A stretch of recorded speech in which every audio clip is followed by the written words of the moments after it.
بسم اللہ الرحمن الرحیم۔ عزیز طلبہ السلام علیکم، میں آپ کا معلم اردو محمد بلال آپ سے مخاطب ہوں۔ آج ہم لیکچر نمبر 14 شروع کریں گے اور لیکچر نمبر 14 میں آج ہم خط کا تعارف اور خط کے لکھنے کا طریقہ سیکھیں گے کہ خط کس طرح لکھا جاتا ہے۔ عزیز طلبہ، آپ کو یہاں پہ یہ بتاتا چلوں، امتحان میں ہمارا یہ سوال جو ہے وہ سوال نمبر 7 ہوتا ہے اور اس سوال میں ہمارے پاس چوائس ہوتی ہے، ہم نے خط کرنا ہوتا ہے یا پھر درخواست لکھنی ہوتی ہے۔ بعض اوقات ایسا بھی ہوتا ہے کہ 2 خط میں چوائس ہوتی ہے اور بعض اوقات ایسا بھی ہوتا ہے کہ ہم نے 2 درخواستیں ہوتی ہیں اور 2 درخواستوں میں سے ایک درخواست لکھنی ہوتی ہے۔ اس لیے ضروری ہے کہ دونوں چیزوں کو اچھے طریقے سے تیار کیا جائے، خط اور درخواست کو۔ عزیز طلبہ، بڑھتے ہیں۔ سب سے پہلے ہمیں یہ پتہ ہونا چاہیے کہ خط ہوتا کیا ہے۔ خط جو ہے عزیز طلبہ عربی زبان کا لفظ ہے۔ خط کو مکتوب بھی کہا جاتا ہے، خط کو چٹھی بھی کہا جاتا ہے، خط کو آدھی ملاقات بھی کہا جاتا ہے، یعنی نصف ملاقات بھی کہا جاتا ہے۔ اگر ہم خط کی تعریف کی جانب بڑھیں تو خط کسے کہتے ہیں کہ ہم اپنے خیالات، حالات اور جذبات میں دوسروں کو شریک کرنے کے خواہش مند رہتے ہیں۔ اگر اس خواہش کا اظہار لکھ کر کیا جائے تو اسے خط نویسی کہا جاتا ہے۔ عزیز صاحبہ، آج سے 20 سے 25 سال پیچھے جائیں تو ہمیں یہ پتہ لگتا ہے کہ خط جو ہے اس کا طریقہ، خط کا رواج جو ہے وہ عام تھا اور خط ایک دوسرے کو بھیجنے کے لیے کبوتروں وغیرہ کا استعمال بھی کیا جاتا تھا۔ مرزا غالب نے خط میں جو ہے وہ نئے سٹائل کو متعارف کروایا۔ مرزا غالب سے پہلے جو ہے وہ بڑے بڑے القاب و آداب کا استعمال کیا جاتا تھا، لیکن مرزا غالب نے مختصر القاب و آداب اور اصل مدعا مقصد کی جانب پیش رفت کی بتایا۔ عزیز طلبہ، سب سے پہلے آپ کو یہ بتاتا چلوں کہ خط کے جو ہیں خط 2 قسم کے ہوتے ہیں۔ ایک خط ہوتا ہے رسمی خط اور دوسرا ہوتا ہے غیر رسمی خط۔ رسمی خط کسے کہتے ہیں عزیز طلبہ؟ رسمی خط عام طور پر درخواست کی طرح ہی ہوتا ہے۔ یہ صاحب اختیار کو لکھا جاتا ہے۔ یہ خط مثلاً کسی بھی عہدہ رکھنے والے کو اس میں مسائل سے آگاہ کیا جاتا ہے کہ کس قسم کے مسائل ہیں، اور مثلاً اخبار کے مدیروں کو لکھے جانے والے خط جو ہیں وہ رسمی خط کہلاتے ہیں۔ اس کے بعد تعریف کرتے ہیں غیر رسمی خط کی۔ غیر رسمی خط کسے کہتے ہیں عزیز صاحبہ؟ غیر رسمی خط جو ہے وہ عزیز و اقارب، دوستوں، رشتہ داروں کو لکھے جانے والے خط جو ہیں وہ غیر رسمی خط کہلاتے ہیں۔ اور غیر رسمی خط میں جو ہے وہ الفاظ کا بے تکلفانہ استعمال کیا جاتا ہے، جبکہ رسمی خط میں جو ہے الفاظ کا بے تکلفانہ استعمال نہیں کیا جاتا۔ عزیز طلبہ، بڑھتے ہیں خط کے حصوں کی جانب اور ساتھ ساتھ آپ کو میں یہ بھی بتاتا چلوں گا کہ یہ کون سا حصہ ہے۔ عزیز طلبہ، سب سے پہلے بڑھتے ہیں، جیسا کہ آپ کو میں نے شروع میں لیکچر کے شروع میں بتایا کہ یہ سوال نمبر 7 ہوتا ہے، تو سوال نمبر 7 آپ نے مکمل لکھنا ہوگا اور سوال کو ایز اٹ از نہیں دہرانا ہوگا کہ خط لکھے۔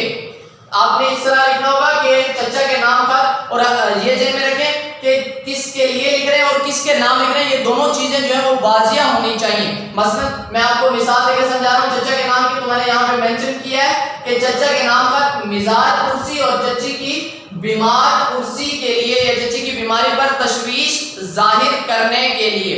تو سب سے پہلے پڑھتے ہیں جس طرح خط کا جو ہمارا پہلا حصہ ہوتا ہے، جو کہ میں نے یہاں پہ مینشن کیا مقام روانگی اور تاریخ۔ مقام روانگی اور تاریخ یہ خط کا پہلا حصہ ہوتا ہے، جو کہ یہاں پہ میں نے مینشن کیا ہے کہ امتحانی مرکز اور اس کے بعد جو ہے وہ تاریخ لکھتے ہیں۔ عزیز طلبہ، یہ ذہن میں رہے آپ کے کہ یہ حصہ جو ہے وہ ہم نے صفحے کے انتہائی دائیں جانب لکھنا ہوتا ہے، اور اس چیز کا خاص خیال رکھنا ہوتا ہے کہ تاریخ جو ہے وہ واضح ہونی چاہیے، کہ جیسے یہاں لکھا ہوتا ہے 12 اور اردو میں لکھی جائے تو زیادہ بہتر ہے۔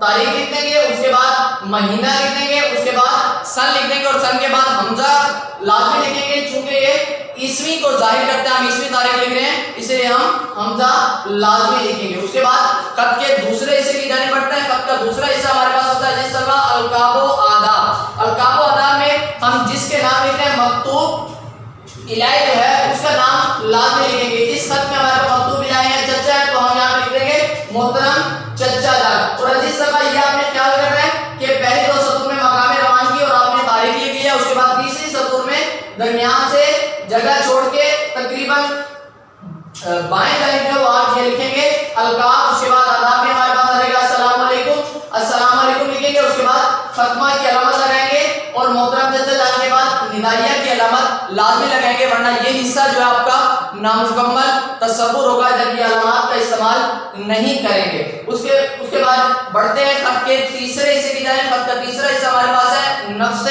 مضمون، اور یہ خط کا انتہائی اہمیت کا حامل جو ہے وہ ہمارا حصہ ہے خط کا نفس مضمون۔ اگر خط کا نفس مضمون ہم نہیں لکھیں گے تو ہمارے اوپر والے حصے کے مقام روانگی اور القاب و آداب اور اختتام مکتوب وغیرہ کے نمبر ہمیں نہیں ملیں گے جب تک ہم خط کے نفس مضمون کو نہیں لکھیں گے عزیز طلبہ۔